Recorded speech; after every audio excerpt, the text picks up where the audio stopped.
Have you heard the news? New data shows drug shortages have reached an all-time high. There are over 300 active drug shortages right now in the U.S. It's an all-time high. A major insulin drug company announced that there would be a shortage for April. For weeks, Fox 13 has covered the latest in the nation's drug deficiency. Tens of thousands of patients with varying ailments are having a difficult time getting their hands on the medications or injections they need. The pain was just excruciating. Canyon School District teacher Catherine Weber is one of them. I talked to her earlier this year. I found out I was diagnosed with PCOS. Catherine suffers from polycystic ovary syndrome, which often requires assisted insulin regulation. She was using Ozempic, an injection typically used to treat diabetes, until she lost that coverage after her insurance company began limiting who could have access to it. It reduces and diminishes the effects of PCOS. This is what Dr. Richard Ferguson with the Black Physicians of Utah told me when I talked to him about Catherine's case. The manufacturer has not made enough to meet this demand. Therein lies part of the problem.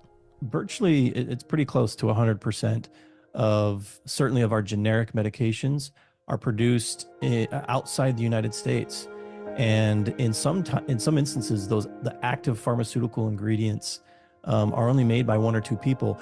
And so anytime you've got that kind of just the distance involved, whether it's China or India all the way to here, or the players involved, whether there's only one or two, you're just asking for problems. Dr. Sean Rowland is the founder of Jace Medical, a service for adults who want to have an emergency supply of medication on hand in the event of a serious emergency or when professional medical help is not available. Depending on your prescription, you could get a 12-month supply.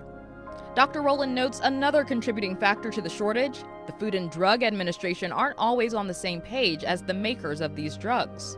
Even the FDA doesn't know in many instances what the production capacity of a certain manufacturer is, even where they obtain their raw ingredients. They don't know where the source ingredients are coming from. And so this also creates a lot of problems. Here's a list from drugs.com of the more than 300 drugs in short supply.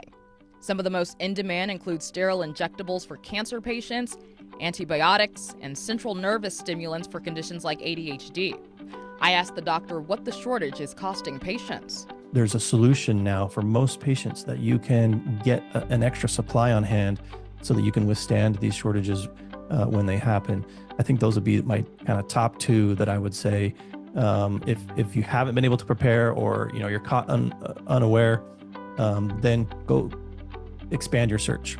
But better would be to get prepared before it happens to you. While a long-term solution for the drug shortage is a ways off, and the list of drugs in shortage changes daily, Dr. Rowland suggests, if you can, get ahead of it.